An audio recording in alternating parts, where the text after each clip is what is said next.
Ассалаумағалейкум достар. Біздер бүгін автомаркеттеміз. Атырауда автомаркет ашылған еске салып кетейік.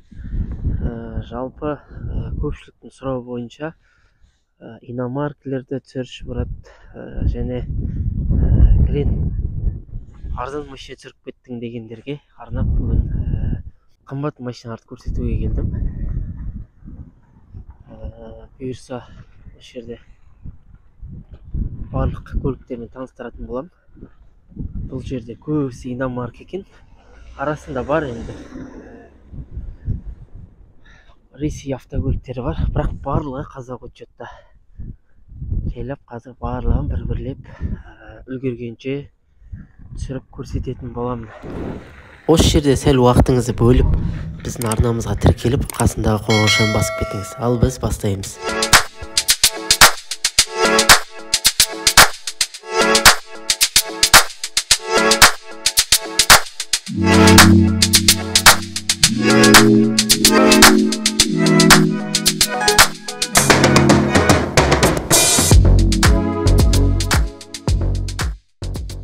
Видео басталмай тұрып ескерту өтейін. Біздер бүгін көліктердің тек қана сыртқы бейнесін көре аламыз және бағасын, пробегін, шыққан жылын біле аламыз. Қалған ішкі состояниесі, жалпы көлік туралы толық ақпаратты төменде көрсетілген номерге хабарласып, көлік туралы басқа да айтылмай кеткен ақпараттарды сол номерден біле аласыз.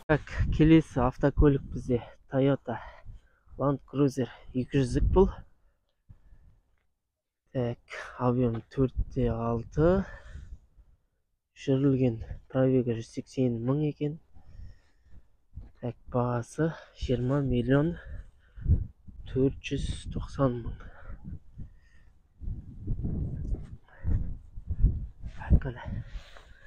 Жеті адамда екен.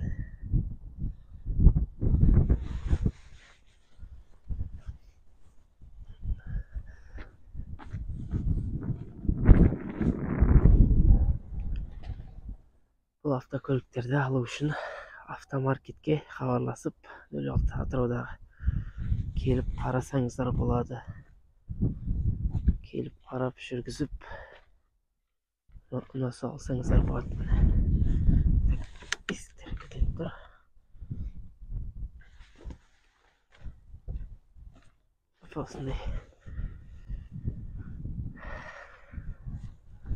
Осының барлығы сатылымда тұрған. Келесі Toyota Hilux 2012 жылғы екен. Бұл дизель. Объем 2/5. Пробегі 262 мың екен. 7 миллион 390 мың сұраптар.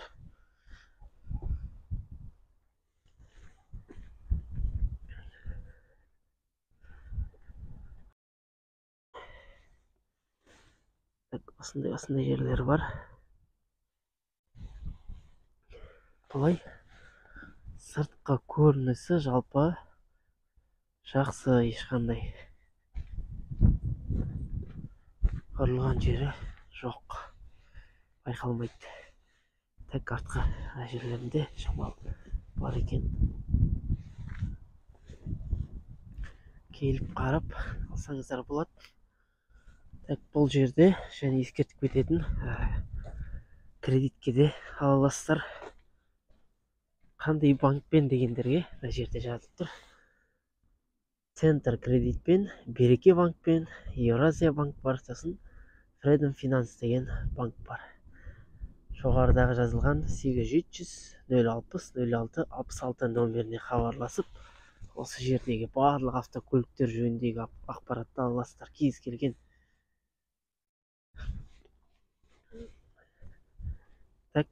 кезекте бізде Toyota Hilux. Бұл 2017 жылғы екен. Бұл да дизель, 2/4 объемы, жүрілген пробегі 150 мың. Бағасы 16 миллион 390 мың екен. Бұнда сыртқы көріністері жақсы, ешқандай ұрылған соғылған жерлері байқалмайды. Кезекте бізде Chevrolet Cobalt 2022 жылғы бензин авион 1,4 екен. Авион 1,5. Так, бұл жүрілмеген, пробегі новый. Бағасы 7.490.000. Бұл салоннан келіп тұр.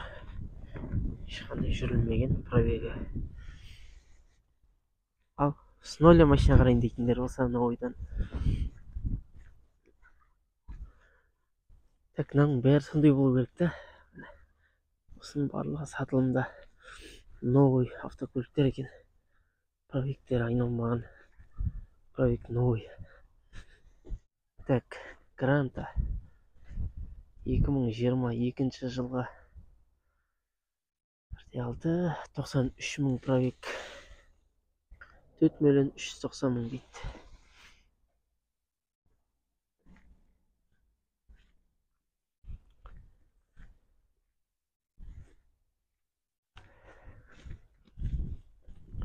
Так, ішкі салон көрсететін есіктері барлығы жабық тұрады екен. Қазақ учетта бұлар барлығы.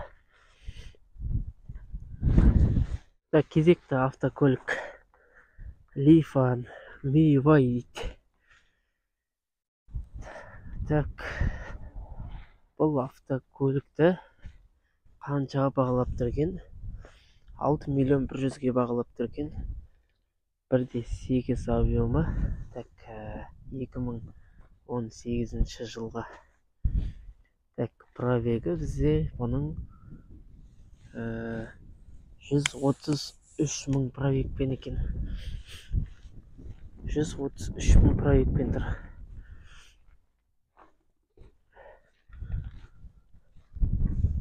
Так, есіктер жабық тұрады, бұлардың ішін көрсете алмаймын. Егер осындай автокөлік қарап жүрген болсаңыздар, автомаркеттен келіп қарасаңыздар болады, хабарлассаңыздар болады. Бір номерін қалдырып кетемін.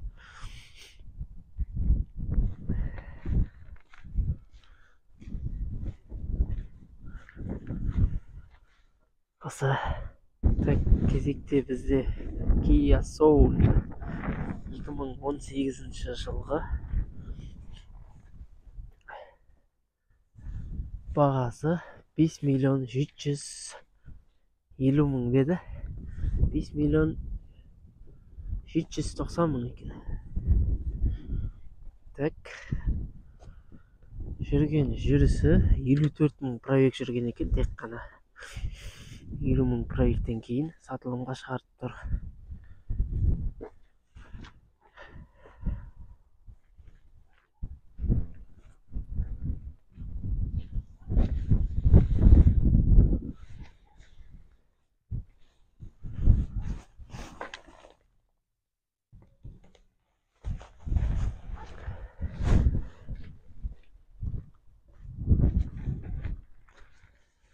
Так, осындай автокөліктер бар автомаркетте.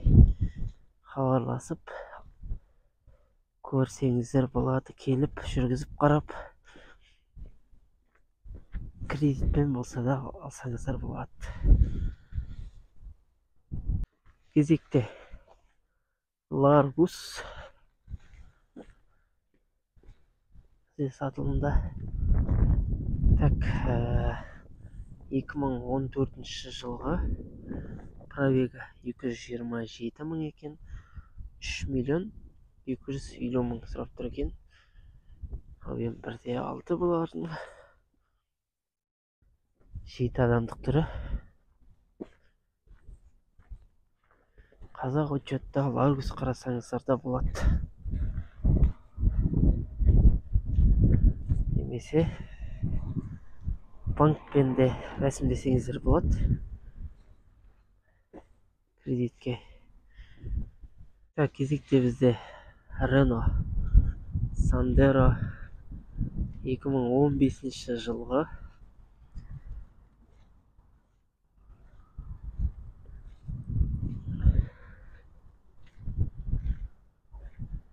Так, сыртқы көрінісі жақсы, ешқандай құрылған жерлер байқалмайды. Мүмкін осыған дейін жасалынған болуы мүмкін, бірақ ондай барлық ақпараттарды автомаркеттен біле аласыздар, төмендегі номерге хабарласып. Так, бұның белгіленген бағасы 4.650.000 екен. Так, жүрген жүрісі 67.000 километр жүрген екен тек қана.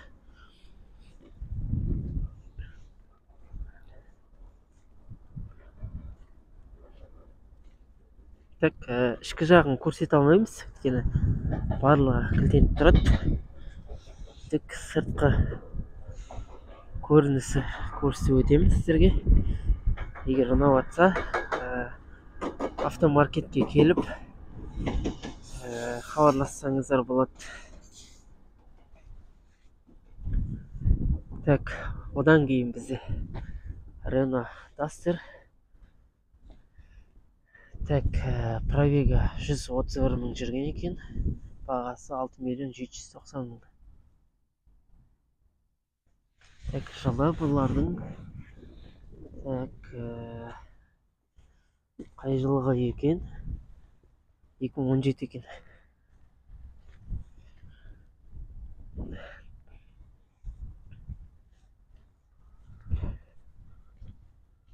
Алған-сарылған жерлері байқалмайды.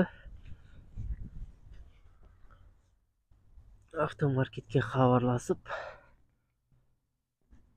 келіп қарап жүргізіп қарасаңыздар болады. Так, келесі Renault Captur.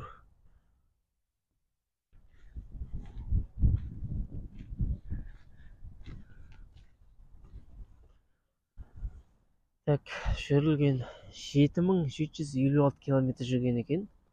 2021 жылға. Так, бағасы 12.100.000-ге қарасаңыздар болады автомаркеттен. Так, пробегінен жазғанда қате кетіп қалған сияқты. Негізі 7.000 болуы мүмкін емес 2021 жылғы машинаға.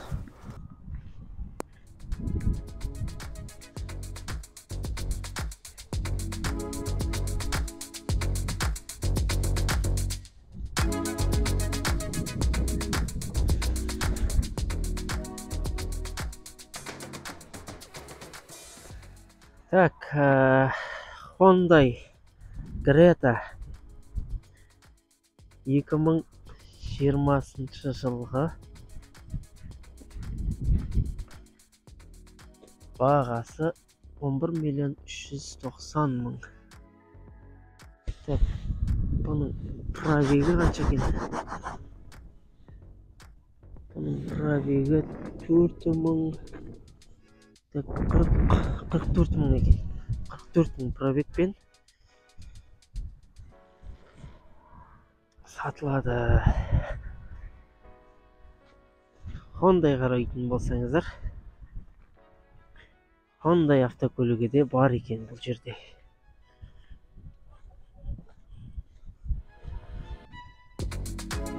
Titan диск.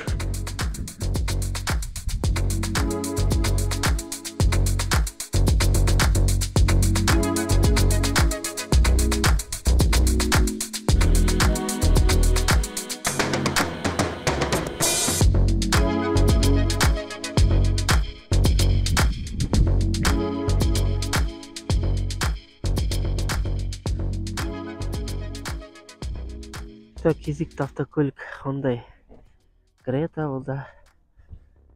Так, бағасы 9.790.000.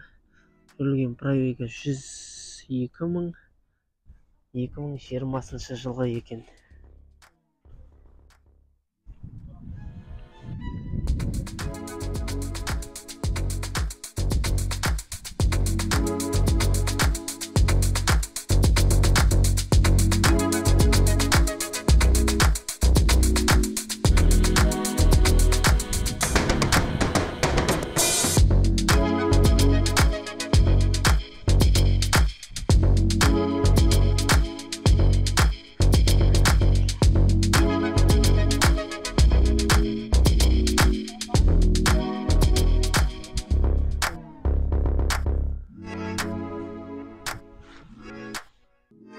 Hyundai Greta. Так, 2019 жылғы 69 мың пробег жүрген екен. 9 миллион 980 мың. Жағдай осы.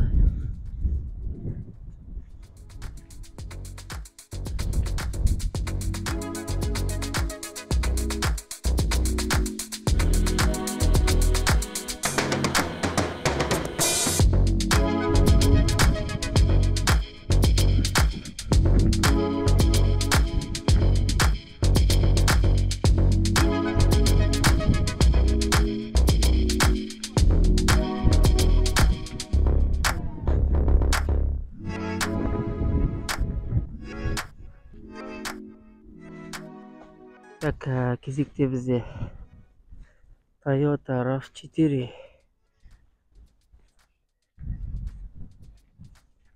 Так, бұнымен таныс жерек. Toyota RAV4 2013 жылғы пробегі 170 мың екен. Так, бағасы 10 миллион 990 мың. Ал Toyota RAV4 қарайтын болсаңыздар.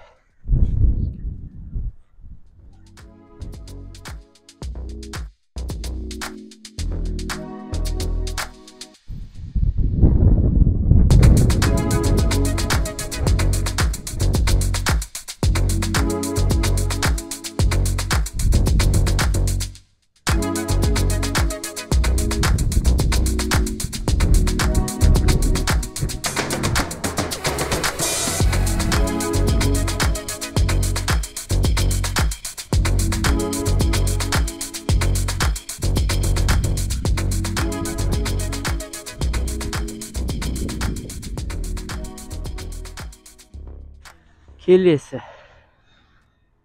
Toyota RAV4 bu da. Так, onu da көріп жіберейік. Toyota RAV4 2020 жылғы. Так, 2.5 35 мың пробегпен жүрген екен. Так, бағасы 16 миллион 290 мың екен. Так, бұның сыртқы көрінісін көріп шығамыз.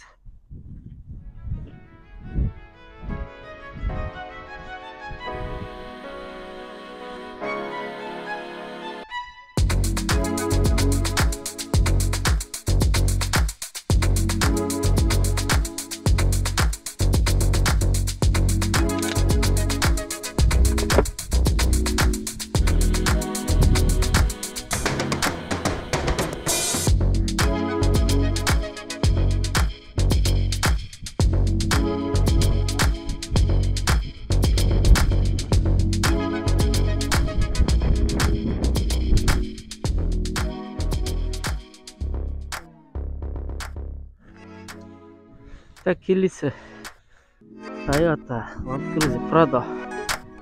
Так, оны көріп жіберейік. Так, Toyota Prado 2005 жылғы бензин. Так, 4 литр. Так, пробегі 357 мың екен.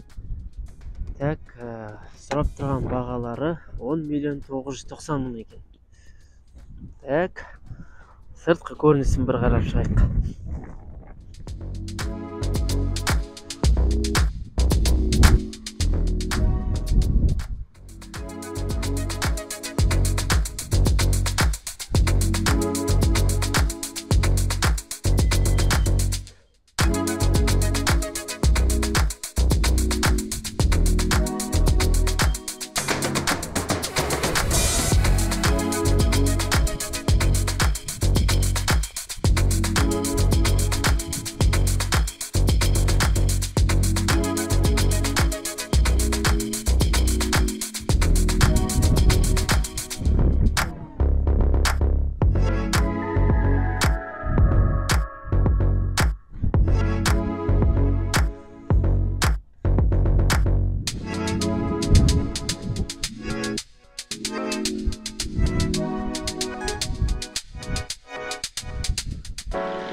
Так, келесі тоже Toyota Prado. Так, бұл газ бензин екен ағайын. Так, бұны қарап шығайық. 2004 жылғы екен газ бензин. Жүрген жүрісі 385.000 пробег жүрген екен. Так, қойылып тұрған бағасы 9.980.000 екен. Так, сыртқы көрінісі осындай.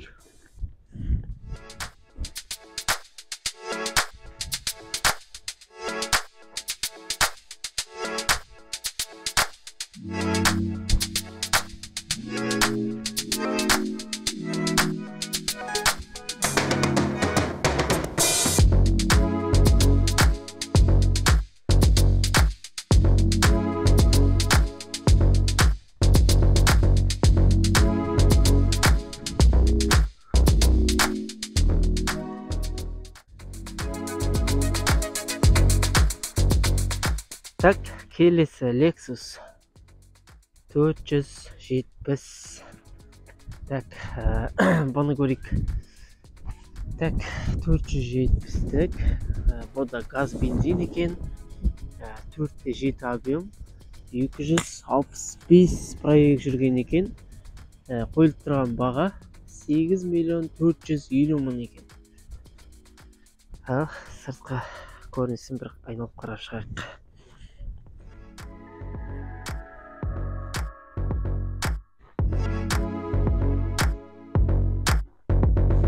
Әзір сырықтырып айтын.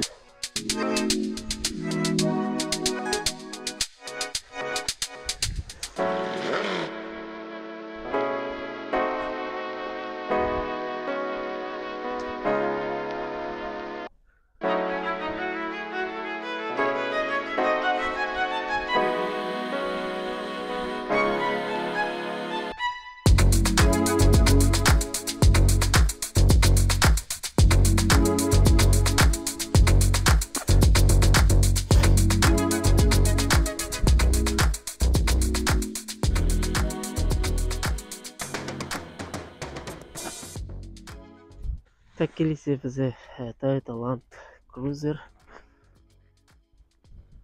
Так, бұның. Так, бұл бізде 2021 жылғы бензин. Біз көрінбей жатыр мына жерде.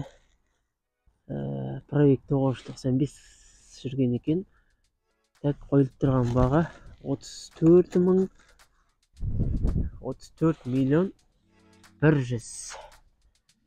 Так, 34.100.000-ге. Айналып бір көріп шығайық.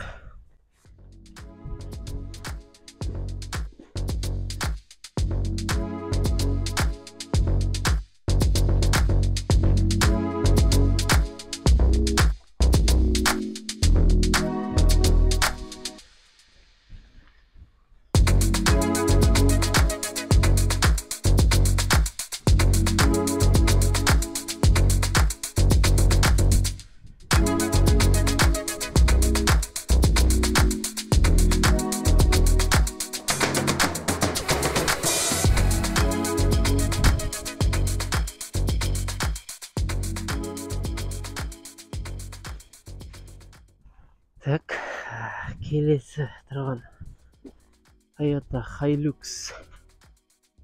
Так, бұны бір көріп шығайық.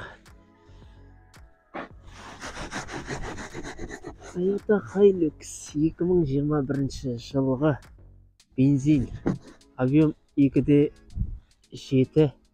Так, жүрген пробегі 1230 километр жүрген екен. 22.500.000 дейді бағасы.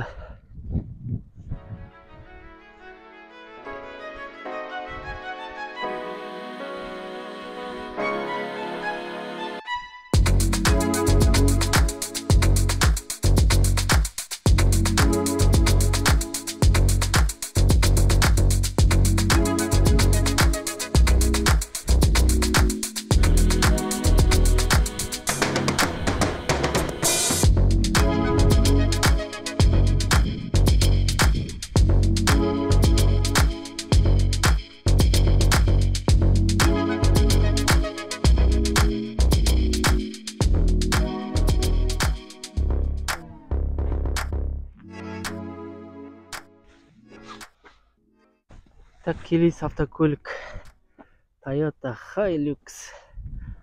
Так, бұл бізде 2017 жылғы объем 2,7.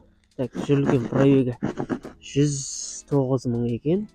17 миллион 150 мың.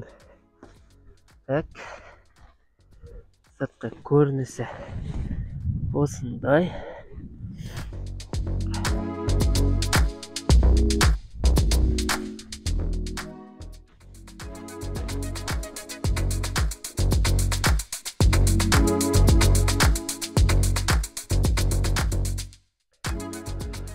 Артта осындай дөңгелектерін қосып береді. Зимний запаскалармен.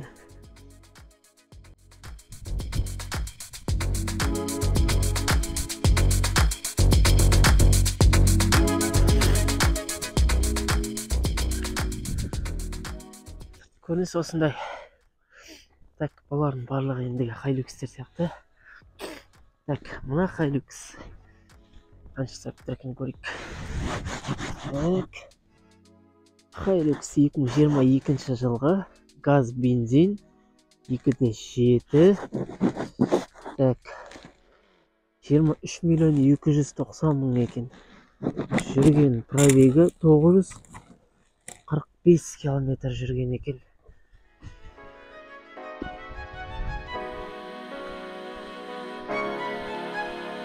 Сыртқы көрінісі осындай.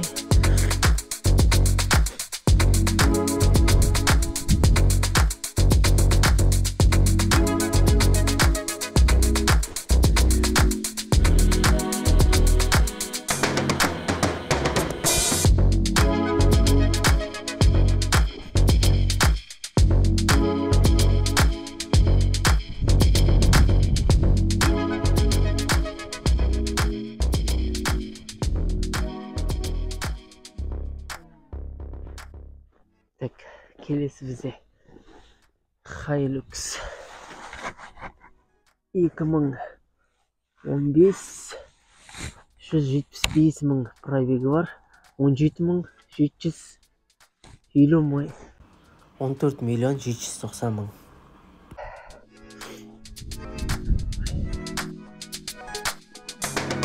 Так.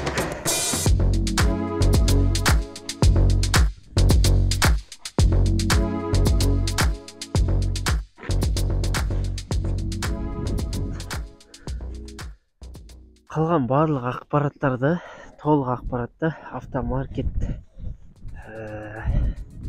06 Instagram парақшасы бар. Солай жазсаңыздар шығады. Номерін төменде қалдырып кеттім. Сол нөмерге хабарласып біле аласыздар. Так, келесі тоже Hilux. Так, бұл 2022 жылғы дизель 2,4 объемы. Так, жүрген пробегі так, новый екен, бұл жүрілмеген екен. Ешқандай.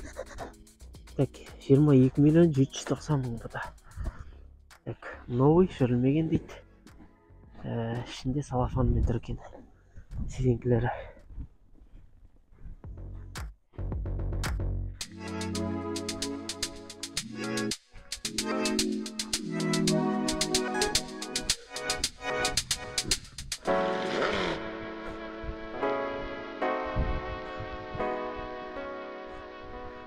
Осындай Hilux-тер қарасаңыздар болады.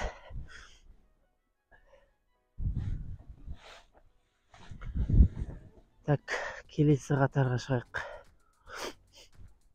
Келесі қатарда бізде так, бұл жерде аралас. Так, бұл Гранта. Lada Granta 2014 жылғы бензин екен, 1,6. Так, жүрген пробегі 129 мың. Так, мынау дейді 2 миллион 490 мың екен. Ал Гранта қарайын дейсеңіздер, мына жерінде кішкене соққы болған екен.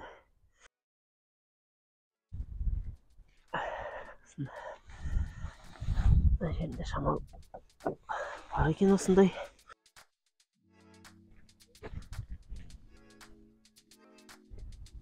Гранта қарайын десеңіздер, осындай бар. Аздаған шіріктері бар екен енді.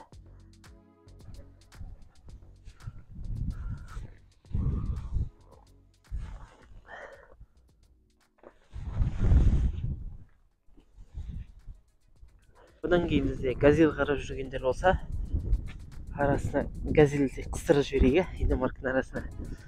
Так, газель 2006 жылғы газ бензин, объем 2,9, 122 мың жүрген жүрісі бар екен. Бағасы 3 миллион 500 дейді.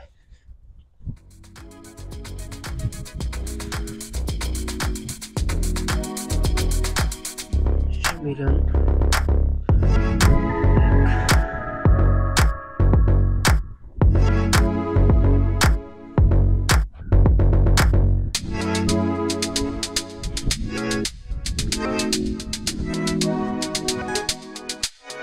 Сюда.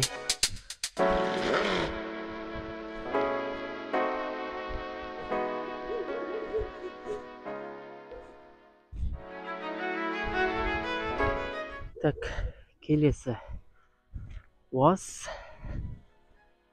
Так, УАЗ 2014 жылғы газ бензин 160 мың пробегімен 2 миллион 600 мың.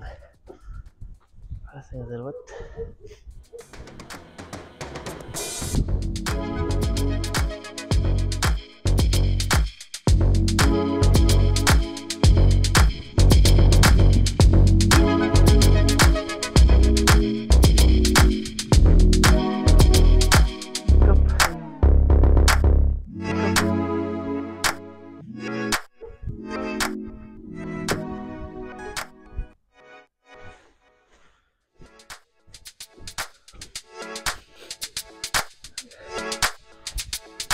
Так, одан кейін гранта. Так, бұлар сатылып кеткен гранталар екен.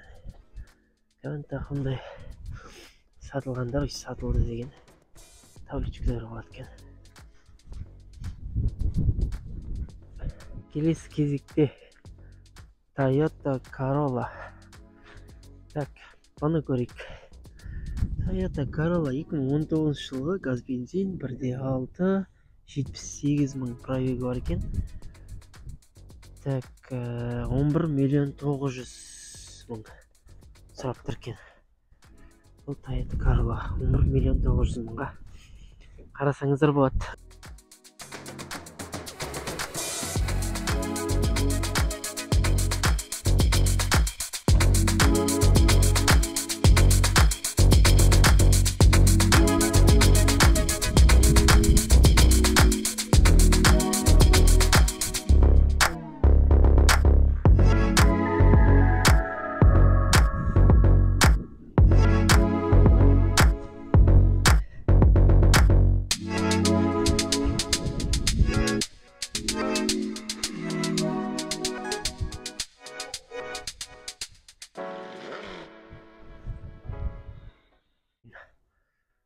Volkswagen Polo.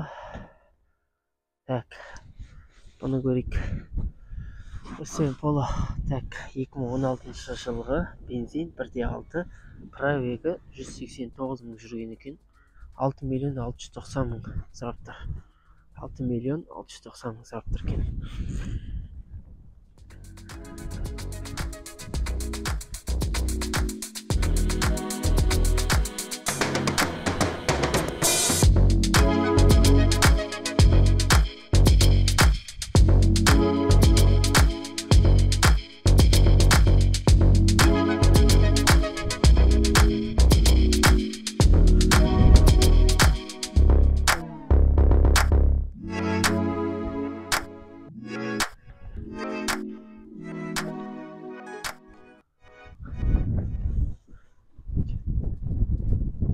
Так, келесі Volkswagen Jetta. Сәдем екен. Так, Бұл 2025 жылғы 173 мың пробегі бар. 6 миллион 390 мың сұрап екен. 6 миллион 390 мыңға қарасаңыздар болады.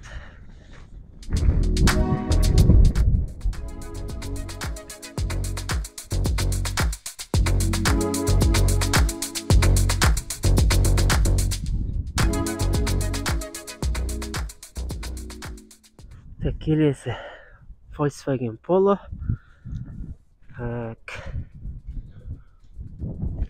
Бұл бізде Volkswagen Polo 2005 жылғы газ бензин, жоқ, бензин екен бұл. Пробегі 353 мың жүрген екен. 4 миллион 990 мың. 4 миллион 990 мыңға Polo қарасаңыздар да болады.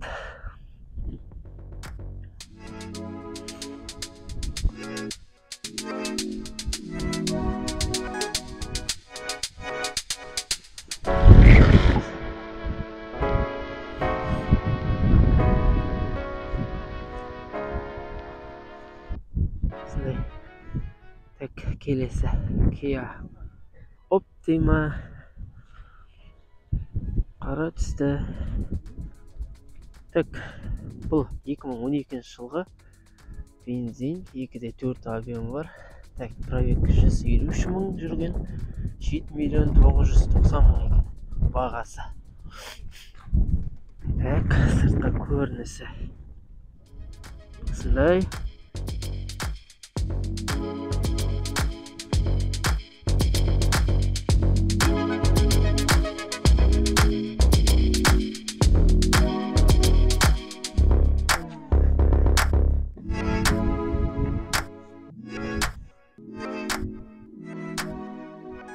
Одан кейін Skoda Superbit.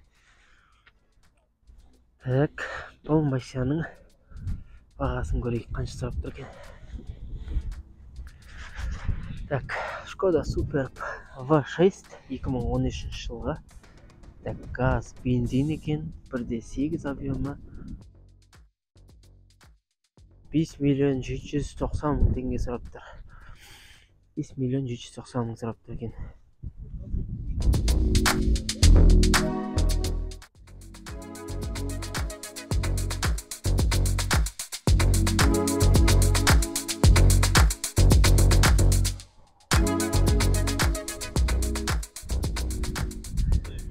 Kia Cerato. Kia Cerato. Новый. Екеуі де Kia Cerato. Бұның 13 миллион 190 мың. Новый жүрілмеген 2022 жылға.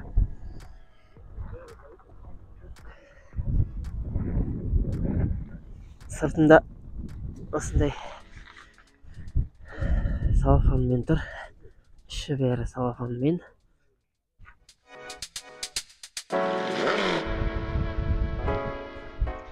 Келесі Ceratода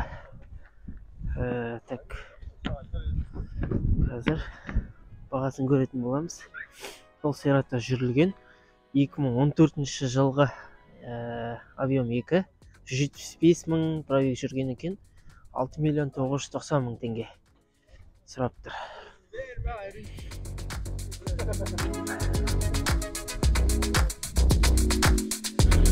Бұл жүрілген.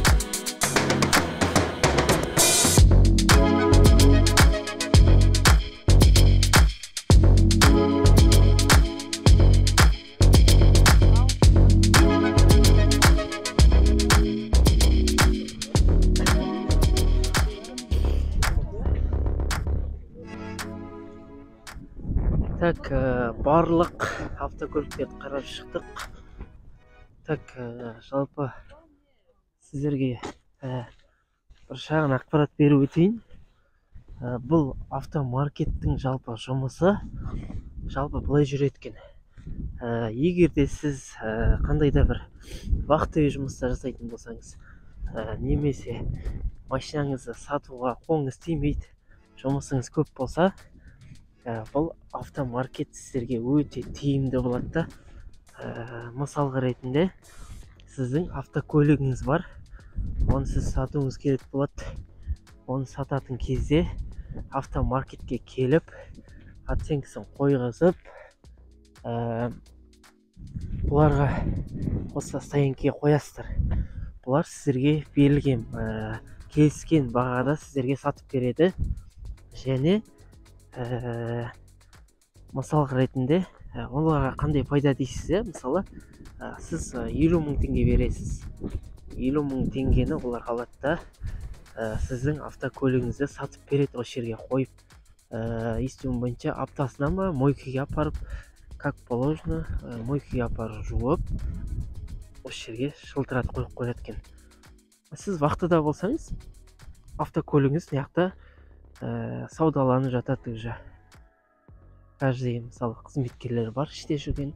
Егер сіз автокөлікке таңдайтын болсаңыз, қасыңызда жүріп, автокөлік туралы ақпарат береді. Кезінде соғылған ба, соғылмаған ба, барлығын түсіндіріп береді сіздерге. Сіз егер қолыңыз тимей жатса, сіздің орныңызға барлық жағдай жасап, сатушылар барлығын сатып, автокөлігіңіз туралы бүткіл ақпараттың бәрін бере отырады. Ал сіз тек қана жұмысыңыз жасап, немесе үйде отырсаңыз болды. Автокөлігіңіз осы жерде сатылымда тұрады. Сосын ешқандай гарантиясы бар екен. Ешқай жері бұзылып қалмауға, ұрланбауға, тоналмауға барлығына өздері жауап береді. Өздері мойнына алады. Сол себепті егер сатушылар болса, ешқандай қорықпай келіп автокөліктеріңізді қойсаңыздар болады. Егер өзім сатып, қолым тимей сатуға десеңіздер, осылай осы жер қойып қоясыздар. Сіздер вахтадан келгенше автокөлігіңіз уже сатылып кеткен, ақшасын аласыздар да, и дальше жүре бересіздер. Осындай бір шағын ақпарат бар екен. Ал келіп қараңыздар, автокөлік қарап жүрсеңіздер, осы жерден келіп қарай аласыздар. Сататын болсаңыздар да, осы жерге келіп қойып сата аласыздар. Ал жақсы, сіздерге рахмет. Арнамызға қолдау білдіріп, осылай арнамызға тіркеліп қойылыңыздар. Осы видео астына комментарий жазып, достарыңызға таратыңыздар. Білмейтін жандар болса, біле жүрсін.